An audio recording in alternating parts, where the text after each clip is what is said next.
नमस्तु गुरुदेव। मेरी शंका यह है, जैसे कोई हम व्रत लेते हैं, व्रत उपवास करते हैं और किसी कारण बस तबीयत खराब होने की वजह से अगर हम कर नहीं पाते तो उसका हमें प्रायश्चित कैसे लेना चाहिए? व्रत कर रहे हैं और स्वास्थ्य खराब हो जाए, तबीयत ठीक ना हो, तो देखो, एक तो व्रती के अंदर दृढ़ता बहुत होती है। व्रती दृढ़वान होता है, वो एक ही मन में संकल्प लेता है, टूटे नियम न कोई, दृढ़ता हृदय पे लाऊं। वो तभी व्रत लेता है दृढ़ता के साथ जिससे पालन कर सकूं। फिर भी उपसर्ग तो उपसर्ग हैं, असाता वेदनी कर्म का उदय कभी भी कहीं भी किसी को आ सकता है। आप देखते नहीं हो, मुनिराजों को भी आता है, उनका भी तबीयत खराब हो जाता है।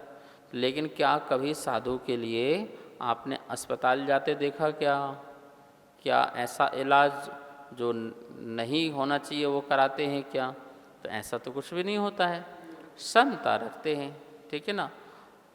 बड़ी से बड़ी बीमारी आ जाती है तो ये तो हो सकता है कि व्रत का छेदन करके पहले स्वास्थ्य ठीक करो, फिर पुनः उसको ग्रहण करो, ये तो हो सकता है। लेकिन उसी अवस्था में वो कोई गलत चीज़ स्वीकार नहीं करते हैं।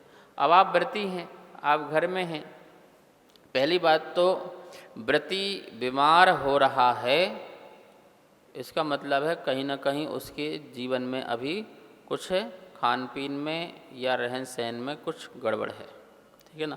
व्रती तो स्वस्थ रहता है, मर्यादित खाना है, मर्यादित जीवन जीना है, प्राकृतिक चीज़ों के साथ रहना है, ठीक है, तो वो बीमार नहीं हो सकता। व्रती संतुलित भोजन करके अपने आप को स्वस्थ रखता है, उसका आहार ही औषध है। आहार को कौन कौन से ऋतुओं में आहार ग्रहण करना है उसको ज्ञान होना चाहिए। गर्मी में क्या लेना है, ठंड में क्या लेना है, बरसात में क्या लेना है, कितना लेना है, कितनी मात्रा में लेना है, जो गरिष्ठ भोजन है उससे ही पेट नहीं भरना है, इन सबको वो जानता है। शरीर विज्ञान का ज्ञान उसको पूरा होना चाहिए, ठीक है, तो वो बीमार नहीं हो सकता है। तो मैं चाहूँगा कि यदि तबीयत खराब हो जाए तो आयुर्वेदिक की ओर जाए, अच्छे औषधालय में जाए, अच्छे वैद्य को दिखाए, लेकिन अपने व्रत भंग ना करे, ठीक है ना। और इसके बाद भी यदि कुछ ज़्यादा है तो जिनसे व्रत लिए हैं उन गुरु की आज्ञा से आपको जो मिले वो कार्य उचित काम करना चाहिए। नमस्तो महाराज श्री, मेरा सवाल है, जैन धर्म का वास्तविक अर्थ क्या है? मेरी शंका का समाधान करें। जैन धर्म का वास्तविक अर्थ क्या है? देखिए, जैन धर्म दो चीज़ से मिलकर बना है, जैन और धर्म। पहली बात, जैन शब्द क्या है? जैन शब्द जो जिनको माने, जिन जिन कहलाता है जिन्होंने जीता है। क्या जीता है? संसार जीता है, लोगों को जीता है, शत्रुओं को जीता है। किसको जीता है? जिन्होंने अपने मन को जीता है, जिन्होंने अपने इंद्रियों को जीता है, ठीक है ना। विश्व विजेता नहीं, जो आत्म विजेता हैं, ऐसे वो जिन कहलाते हैं, ऐसे वो जिनवर कहलाते हैं, ऐसे वो जिनेंद्र कहलाते हैं। तो उन जिन को मानने वाला जैन कहलाता है। तो जैन को भी कुछ न कुछ जीतना चाहिए, ठीक है ना। थोड़ा थोड़ा जीतता है, जैसे मांस मदिरा को नहीं खा रहा है तो उसने इंद्रियों को जीता नहीं जीता? उसने भी जीता।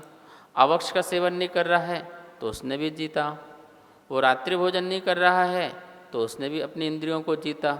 ऐसे कम करते करते करते करते वो भी थोड़ा सा जीत रहा है, अपनी कसायों को जीत रहा है, अपनी इंद्रियों को जीत रहा है, तो वो भी एक देश जिन कहलाने लगता है।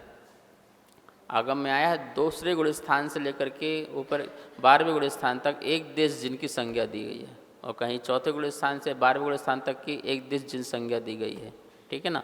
जिन जिनने जीत लिया है ऐसे जिन कहलाते हैं, और उनके द्वारा जो कहा जा रहा है वो धर्म कहलाता है। वो क्या है? धर्म। वैसे रत्नत्रय को धर्म कहते हैं। जिनागम और जिन धर्म, दो शब्द सुने होंगे आपने नव देवता में, जिनागम और धर्म। जिनागम और जिन धर्म क्या है? जिसको व्यक्ति अपनी आत्मा में उतारता है वो धर्म है, वो क्या है? और जिसको भगवान ने कहा है और उसको लिपिबद्ध कर दिया गया है वो जिनागम है। गणधर जो अंतर मुहूर्त में द्वादशांग की रचना कर लेते हैं वो जिनागम हैं, ठीक है ना। और उसको लिपिबद्ध कर दिया, द्वादशांग पूरा लिखा नहीं जा सकता, जितना भी लिखा गया वो क्या लाएगा? जिनागम। द्वादशांग जिनागम है। द्वादशांग क्या है? वो तो लिखा लिखा है, लखा लखा जिन धर्म है, लिखा लिखा जिनागम है, और लखा लखा इसमें लिखा सम्यक दर्शन, सम्यक ज्ञान, सम्यक चारित्र धर्म है, तो अपन ने पढ़ लिया तो ये जिनागम हो गया। और सम्यक दर्शन, सम्यक ज्ञान, सम्यक चारित्र को अपने आत्मा में उतार लिया तो वो क्या हो गया? जिन धर्म हो गया। तो समझ में आया ना जैन धर्म का वास्तविक अर्थ क्या हुआ? जो स्वयं को जीते और आत्मा में रत्नत्रय को प्रकट करे, 10 धर्म को प्रकट करे, ठीक है ना, 12 अनुप्रेक्षाओं को प्रकट करे, वो जिन धर्म कहलाता है। नमोस्तु महाराज जी। एक बहुत प्रश्न है जो कि मेरे को ध्यान में रहता है कि हम सिद्धों की आराधना क्यों करते हैं और अरहंतों का नाम पहले क्यों आता है? नमो अरहंतानम है, नमो अरहंतानम, नमो सिद्धानम। सिद्ध अगर उनसे ऊंचे हैं तो उनकी आराधना हम पहले क्यों नहीं करते? सिद्धों की आराधना, सिद्ध भगवान जो हैं सबसे बड़े परमात्मा हैं। क्यों? क्योंकि उन्होंने समस्त कर्मों को नष्ट कर दिया। और आपने एक प्रश्न पूछा है कि सिद्धों को 2 नंबर में क्यों रखा नमोकार मंत्र में?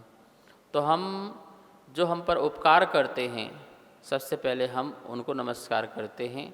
अरहंत उपकारी हैं, सिद्धों का ज्ञान कराने में, सिद्धों से परिचय कराने में, सिद्धों का स्वरूप बताने में। इसलिए हम सबसे पहले सिद्ध परमात्मा को उपकार की दृष्टि से, परम गुरु की दृष्टि से पहले नमस्कार करते हैं। और वैसे देखा जाए तो सिद्ध परमात्मा ही बड़े हैं। शुद्ध आत्मा हो गई है, शरीर रहित उनकी आत्मा हो गई है, कोई कर्म उनके पास नहीं है, प्योर आत्मा, शुद्ध आत्मा है, सिद्धालय में विराजमान आत्मा है, जो कभी संसार में अब जन्म भी नहीं लेगी, ऐसी आत्मा है। तो ऐसी शुद्ध आत्मा बड़ी है, बड़े परमात्मा है, निकल परमात्मा है, और अरहंत परमात्मा सकल परमात्मा है, ठीक है ना। इसलिए आप पहले परमेष्टि यदि हैं तो वो सिद्ध भगवान हैं, लेकिन नमोकार मंत्र की दृष्टि से अरहंत परमात्मा को पहले नमस्कार उपकार की दृष्टि से किया गया है। यदि मंदिर में गुरु विराजमान हो और प्रतिमा सामने हो और आप दर्शन करने आ रहे हैं और पहले आपको गुरु मिल रहे हैं, तो आपको पहले किसको नमस्कार करोगे? आप पहले गुरु को नमस्कार करोगे। किसको नमस्कार करोगे? गुरु को। अपने अनादर मत करना, पहले गुरु को नमस्कार करोगे, ठीक है ना। क्यों? क्योंकि चेतन तीर्थ पहले बैठा हुआ है। कौन सा तीर्थ? जो आपको समझा सकता है, जो आपको बढ़ा सकता है, जो आपको पढ़ा सकता है, जो आपको शिक्षा दे सकता है, जो आपको दीक्षा दे सकता है, जो आपको मार्ग में लगा सकता है, जो आपको भगवान बनाने की कला सिखा सकता है, और जो क्या में किसमें हित है किसमें अहित है इसका ज्ञान करा सकता है, ठीक है ना।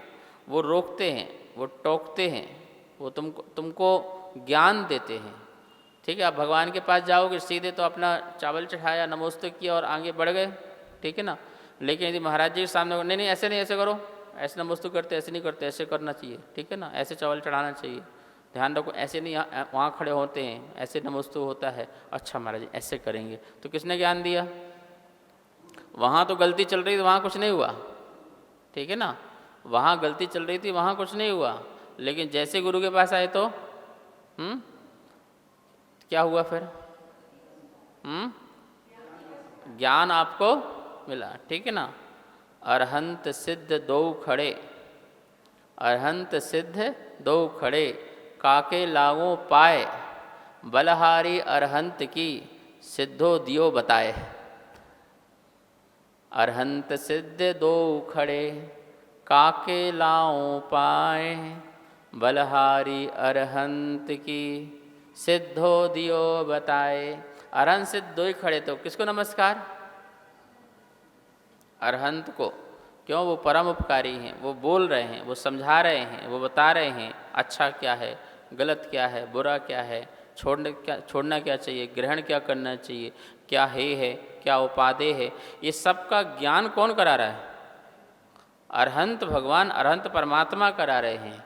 इसलिए अरहंत को पहले नमस्कार। ऐसे ही अपर गुरु और परम गुरु, तो परम गुरु अरहंत परमात्मा और अपर गुरु आचार्य उपाध्याय साधु, तो वो यदि विराजमान मंदिर में हो तो आपको सबसे पहले उनको नमस्कार करना चाहिए और फिर आप जाइए, कोई दिक्कत नहीं। हाँ, यदि आप भगवान पहले पढ़ रहे हो तो आप भगवान का पहले गुरु करके आ जाइए। लेकिन पहले गुरु यदि पढ़ गए, मतलब मंदिर में आप घुसे से महाराज जी अचानक से आ गए, तो क्या करोगे?